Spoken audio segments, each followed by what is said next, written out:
এই যে গাভীগুলি প্রায় 17টার মতো বলছেন। হ্যাঁ, এই লাইনটা, এই লাইনটা 17টা গাভী রয়েছে, এখানে 25 কেজি প্লাস দুধের গাভী রয়েছে, এভারেজে 25 ধরেন, এভারেজে 25 কেজি।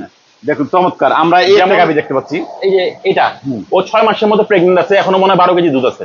তো যারা প্রকৃত খামারি বা গরু বুঝে তারা বুঝবে যে 6 মাসের প্রেগনেন্ট, এখনো 12 কেজি, তাহলে ও যখন বাচ্চা দেয় তখন কত কেজি দুধ দেয়? মিনিমাম 25 কেজি দুধ দেয়। তাহলে মিনিমাম 25 কেজি দুধ দেবে। এই যে ছোট একটা গরু, হ্যাঁ, এই ছোটটা, এটা কিন্তু হাই প্রাইসে কেনা গরু, ছোট, ও 25 কেজি দুধ দেয়। 25 কেজি দুধ দেয়। দাঁতে মানে কি প্রিমিয়াম গরু, কারণ বাংলাদেশে যেহেতু আমরা লোকাল খামারি, তো আমাদের ইম্পোর্টেড না, তো আমাদেরটা লোকাল ক্রস ফ্রিজিয়ান যেটাকে বলে। লোকাল মানে দেশি ফ্রিজিয়ান, দেশি ফ্রিজিয়ান যেটা বলে। কিন্তু তারপরেও আমরা এখন যেহেতু 9 বছর থেকে এই লাইনে আছি, গরু কিছুটা চিনি, তো চেষ্টা করি একটু উন্নত মানের কেনার। উন্নত মানের তো মানে জাতমান দেখে, জাতমান, কারণ কি ক্রসেরও তো অনেকগুলো ক্যাটাগরি আছে।